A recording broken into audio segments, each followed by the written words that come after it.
പലപ്പോഴും നമ്മെ ആശങ്കയിലാക്കാറുണ്ട്.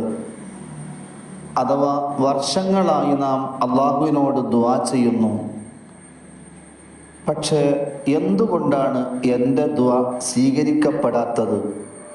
കൈകൾ ഉയർത്തി മനസ്സ് പൊട്ടി യാ അല്ലാഹ് എന്ന് കരഞ്ഞ് പ്രാർത്ഥിച്ചിട്ടും ദുആ സ്വീകരിക്കാതെ പോകാൻ ഒരു കാരണം പുണ്യനബി ഓർമ്മപ്പെടുത്തിയിട്ടുണ്ട്. അബൂ ഹുറൈറ റളിയല്ലാഹു അൻഹു റിപ്പോർട്ട് ചെയ്യുന്ന ഹദീസിൽ ഇങ്ങനെ വായിക്കാം. റസൂലുള്ളാഹി സ്വല്ലല്ലാഹു അലൈഹി വസല്ലമ തങ്ങൾ പറഞ്ഞു, ഇന്നല്ലാഹ ത്വയ്യിബുൻ ലാ യഖ്ബലു ഇല്ലാ ത്വയ്യിബ. അല്ലാഹു പരിശുദ്ധനാണ്, പരിശുദ്ധമായത് മാത്രമേ അവൻ സ്വീകരിക്കുകയുള്ളൂ. തുടർന്ന് ഒരു മനുഷ്യനെക്കുറിച്ച് നബി തങ്ങൾ വിവരിക്കുന്നു.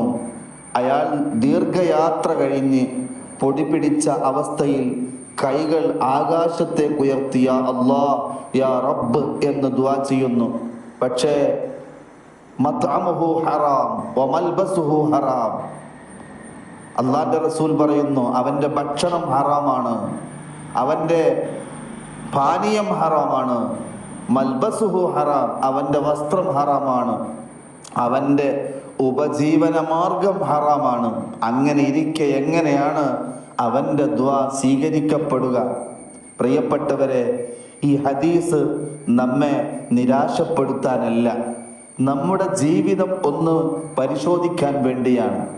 നമ്മുടെ ദുആ സ്വീകരിക്കപ്പെടണമെന്ന് ആഗ്രഹിക്കുന്നുവെങ്കിൽ ദുആ മാത്രം പോരാ, നമ്മുടെ ജീവിതവും അല്ലാഹു ഇഷ്ടപ്പെടുന്ന വഴിയിലാകണം. നമ്മുടെ സമ്പാദ്യം ഹലാലായിരിക്കണം, ഭക്ഷണം ഹലാലായിരിക്കണം, നമ്മുടെ ജോലി സത്യസന്ധമായിരിക്കണം, അന്യായവും വഞ്ചനയും പലിശയും ഹറാമായ സമ്പാദ്യവും ഉപേക്ഷിക്കാൻ നാം പരിശ്രമിക്കണം. അപ്പോൾ അല്ലാഹുവിൻ്റെ കാരുണ്യത്തിൻ്റെ വാതിലുകൾ നമ്മുടെ മുന്നിൽ തുറക്കപ്പെടും ഇൻഷാ അല്ലാഹ്. അതുകൊണ്ട് മനസ്സറിഞ്ഞുകൊണ്ട് നമ്മുടെ തന്നെ ഒരു ചോദ്യം നമുക്ക് ചോദിക്കാം. എൻ്റെ ഉപജീവന മാർഗം ഈ സമയത്ത് മനസ്സിൽ ചോദിക്കാം, എൻ്റെ ഉപജീവന മാർഗം അല്ലാഹുവിന് ഇഷ്ടപ്പെടുന്ന വഴിയിലാണോ? അല്ലാഹുവേ, ഞങ്ങളുടെ ഉപജീവന മാർഗം നീ ഹലാലാക്കണമേ, ഞങ്ങളുടെ ദുആകൾ സ്വീകരിക്കണേ.